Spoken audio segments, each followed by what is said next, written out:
नमस्कार दोस्तों, rock the idea channel पर आपका पुनः स्वागत है। मैं हूं आफ्ताब रज़ा और जैसा कि आपको पता है कि बिहार बीएड में एडमिशन की प्रक्रिया चल रही है।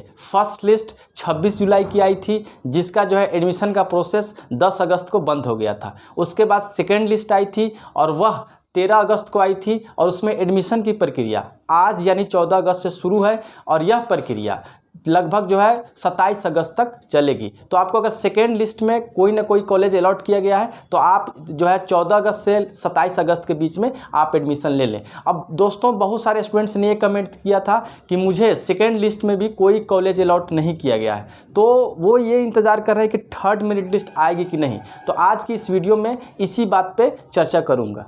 सबसे पहले मैं बता दूँ कि जनरली पिछले 10-15 सालों में ऐसा देखा गया है कि बिहार में केवल फर्स्ट और सेकेंड मेरिट लिस्ट ही आई है। उसके बाद जो सीट बच जाता है 10,000 बच्चे, 15,000 बच्चे, जो भी जितना भी सीट बचता है उसको स्पॉट राउंड के लिए एलोकेट किया जाता है और स्पॉट राउंड के जरिए एडमिशन होता है। तो मैं आपको श्योरली बता रहा हूं कि इस बार भी थर्ड मेरिट लिस्ट नहीं आ रही है। ठीक है, तो जो बच्चे थर्ड मेरिट लिस्ट के बारे में कन्फ्यूज़न में है वो यह जान लें कि थर्ड मेरिट लिस्ट इस बार नहीं आएगी। 27 अगस्त तक सेकेंड मेरिट लिस्ट का एडमिशन चलेगा। उसके बाद 2-3 दिन में अपडेशन में टाइम लगता है और फिर आपको स्पॉट राउंड, मेरा जहाँ तक अनुमान है, 1 सितंबर से शुरू हो जाएगा।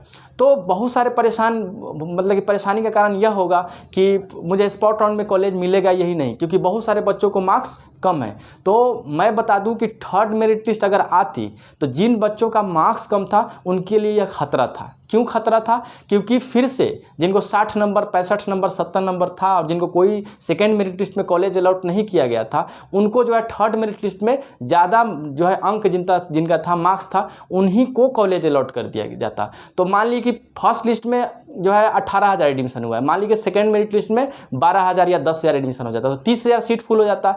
और थर्ड मेरिट लिस्ट निकलता तो उसमें भी 5-7 हज़ार सीट फुल हो जाता। तो टोटल 37,000 में से मुझे लगता है अगर थर्ड मेरिट लिस्ट आती तो 35,000 से 36,000 सीट ऑलरेडी फुल हो जाता। 1 या 2,000 सीट बचता आपको स्पॉट राउंड के लिए। तो इस स्थिति में होता यह कि जिनको 45 मार्क्स है, 44 मार्क्स है, 46 मार्क्स है, 50 मार्क्स है, उन बच्चों का एडमिशन होता ही नहीं। वो एडमिशन लेने में सक्षम नहीं हो पाते क्योंकि सीट फुल हो जाती। अब सेकेंड राउंड का एडमिशन जब 27 अगस्त को फुल होगा तो उसमें लगभग 27 अगस्त तक 28,000 या 30,000 तक एडमिशन संभव हो पाएगा। यानी 8-10 हज़ार सीट तब तक बचा रहेगा स्पॉट राउंड का। तो स्पॉट राउंड जो दोस्तों होता है बिल्कुल ओपन होता है। उसमें आपका कितना मार्क्स है, नहीं मार्क्स है, कोई मैटर नहीं करता है। उसमें केवल करना यह है कि ऐसा भी नहीं है दोस्त, बहुत सारे स्टूडेंट्स ऐसा कह रहे हैं कि जो काउंसलिंग में 9 हम कॉलेज चूज किए थे, क्या उसी में स्पॉट राउंड में एडमिशन मिलेगा? तो ऐसा बिल्कुल भी नहीं है। स्पॉट राउंड में एडमिशन आप बिहार के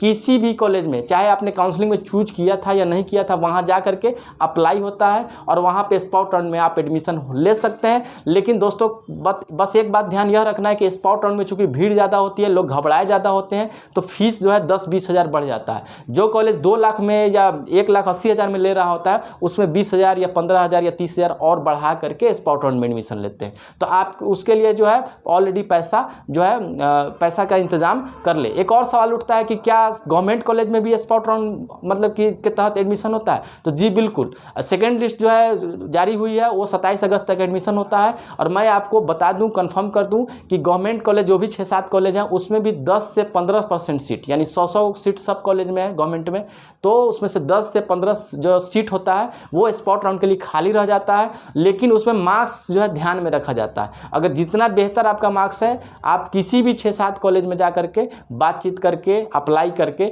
स्पॉट राउंड के तहत एडमिशन ले सकते हैं। तो गवर्नमेंट कॉलेज वाले बच्चे भी परेशान ना हो, वो श्योर रहें। अगर उनको अभी तक कोई गवर्नमेंट कॉलेज नहीं मिला है तो स्पॉट राउंड तक वो ज़रूर इंतजार कर ले। तो दोस्तों, इसी तरह की इन्फॉर्मेटिव वीडियो के लिए आप चैनल से जुड़े रहें। मैं लगातार आपकी मदद कर रहा हूँ और बहुत जल्द स्पॉट राउंड एडमिशन की प्रोसेस क्या होती है सिलसिलेवार ढंग से बताने के लिए एक और वीडियो अपलोड करूँगा। और आपको वीडियो अगर पसंद आई हो, मेरी मेहनत पसंद आई हो, तो वीडियो को लाइक करें, शेयर करें, सब्सक्राइब करें, चैनल से जुड़े रहें। शुक्रिया।